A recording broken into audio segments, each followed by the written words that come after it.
조갑제 TV 시청자 여러분 안녕하십니까? 2025년 9월 4일 오전 5시입니다. 최근 언론이 입수해가지고 공개하고 있는 김건희 씨 공소장에는 이런 내용이 적혀 있습니다. 윤석열 전 대통령의 배우자로서 대통령의 직무에 해당하는 각종 국정 운영에 직간접적으로 관여한 사람이다. 다시 한번 읽어드리겠습니다. 윤석열 전 대통령의 배우자로서 대통령의 직무에 해당하는 각종 국정 운영에 직간접적으로 관여한 사람이다. 그러니까 대통령 직무를 어떤 부분에서는 대행을 했다는 의미이기도 합니다. 대통령의 직무에 해당하는 각종 국정 운영이라고 그랬습니다. 그러니까 다방면의 국정에 대해서 직간접적으로 관여했다. 그 관여한 방식이 뭐냐? 국가의 정책에 관여했다는 뜻으로도 해석이 되고 인사에 개입했다는 뜻으로도 해석이 됩니다. 그렇다면은 윤석열, 김건희 공동정권이었느냐 하는 의문이 제기될 수밖에 없다는 겁니다. 김건희 특검, 내란 특검이 최종적으로 지향하고 있는 그 종착점은 김건희 씨로 보입니다.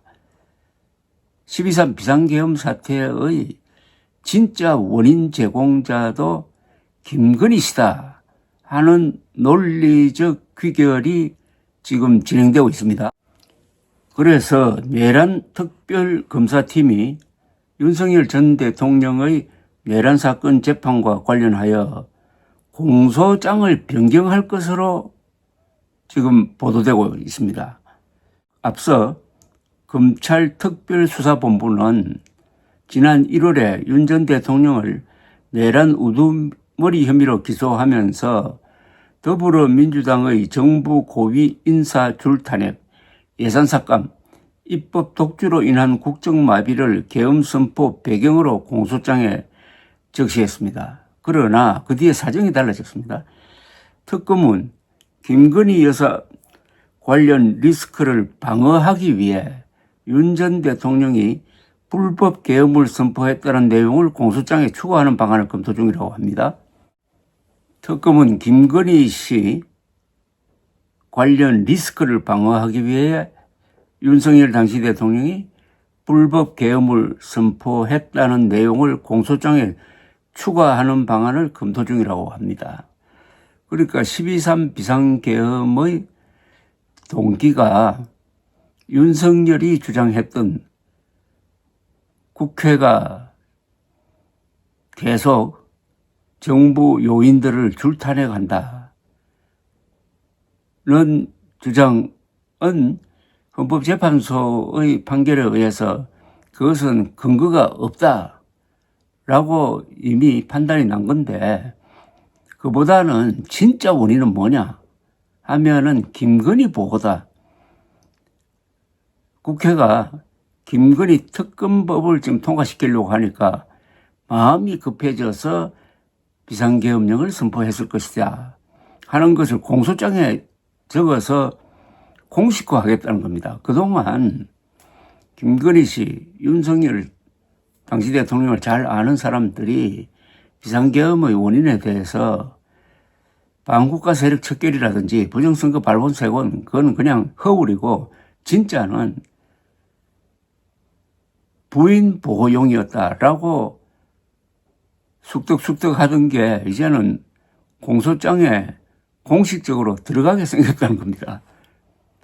사랑하는 또는 아끼는 여인을 위해서 그냥 정권을 갖다 바쳤다는 이야기입니다.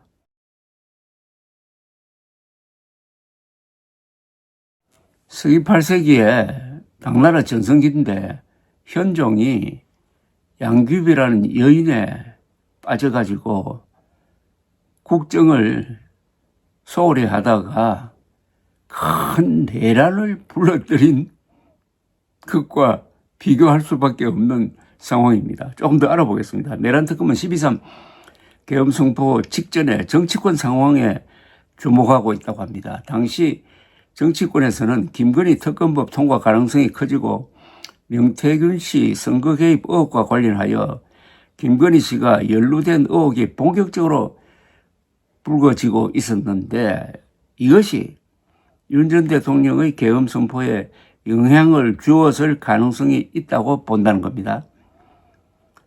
윤 전 대통령이 계엄을 선포하기 직전 국민의힘에서 일부 비주류 의원이 김건희 특검법 재표결 때 찬성표를 던짐으로써 특검이 관철될 가능성이 커지는 분위기였습니다.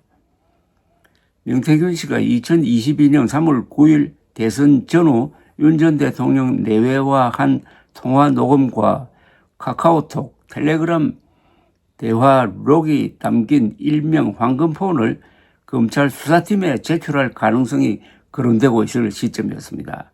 이런 상황에서 김건희 특검이 관철되고 명태균 황금폰이 검찰에 입수될 경우 파장이 걷잡을 수 없이 커질 것이라고 본 윤석열 전 대통령이 국회 권능을 무력화시키기 위해 불법 계엄을 감행했을 가능성이 높다는 것이 특검의 판단입니다. 특검 관계자는 수사 과정에서 계엄 선포 배경에 김건희 여사 관련 사안이 깊게 얽혀 있다는 사실이 확인되면 공소장에 반영할 것이라면서 수사 마무리 시점에는 공소장 내용이 많이 달라질 것이라고 했습니다.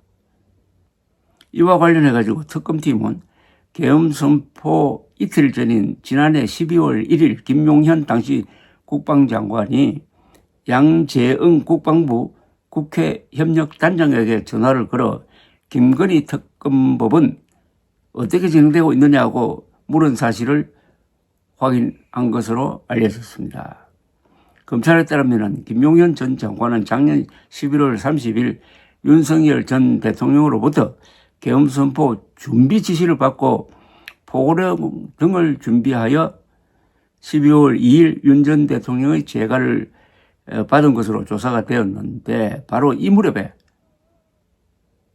김건희 특검이 국회를 통과하겠느냐라고 물었다는 겁니다. 그만큼 김건희라는 팩터가 비상계엄령 선포의 중요한 배경이 되었다는 겁니다. 저는 줄곧 이번 특검이 밝혀야 될 것은 윤석열 대통령의 12.3 비상계엄, 말이 비상계엄이지 친일 쿠데타 시도였습니다.가 진짜 어디서 출발한 거냐? 공개적으로 이야기했던 반국가 세력 척결 또는 부정선거 발본 세권이 맞느냐? 저는 두 이유는 근거가 없다고 계속 줄기차게 주장해 온 바가 있습니다.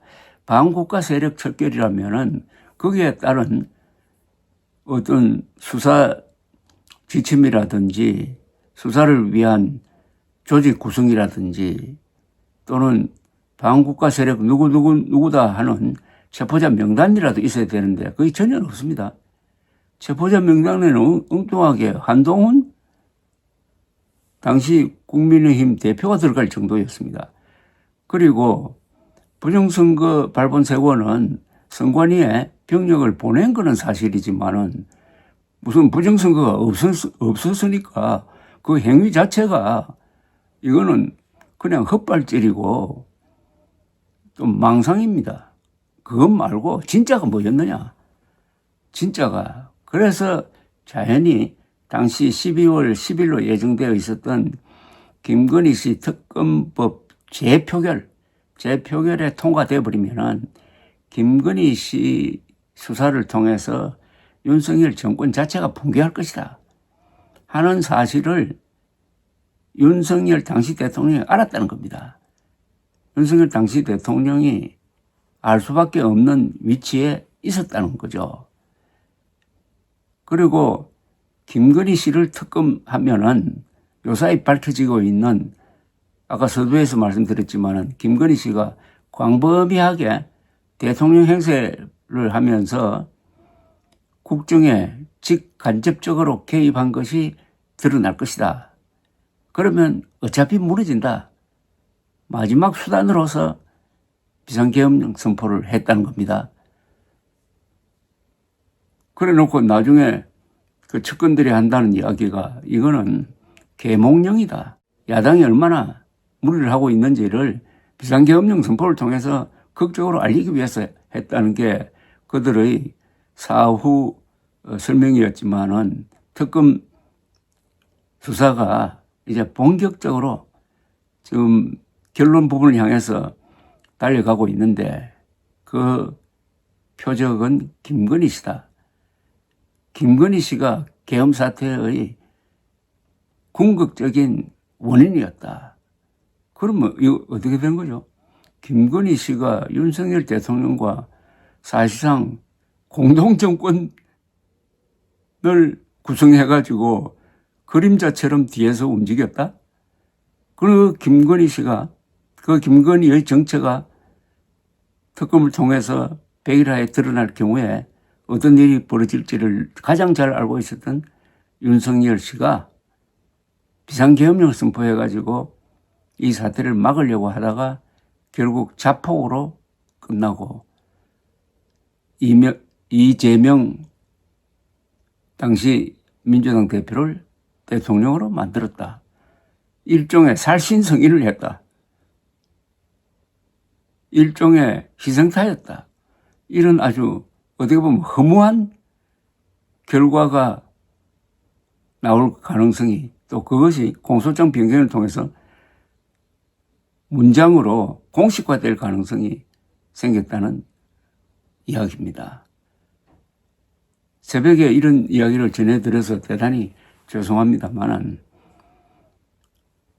수많은 지금 사람들을 궁지로, 아니 사지로 몰고 있는 윤석열의 실정과 비상계엄 선포에 따른 경제의 문제, 사회적 분열, 이런 것의 원인은 알아야 될 것 아닙니까? 우리 국민들도 알고 싶은 것 아닙니까? 진짜 이게 뭐냐 도대체. 이게 뭐냐. 12월 3일 딱 비상계엄령 선포 이야기를 들었을 때 많은 국민들이 도대체 이게 뭐냐라고 했던 그 의문을 이제 특검이 그 의문에 답장을 쓰고 있는 모양입니다. 감사합니다.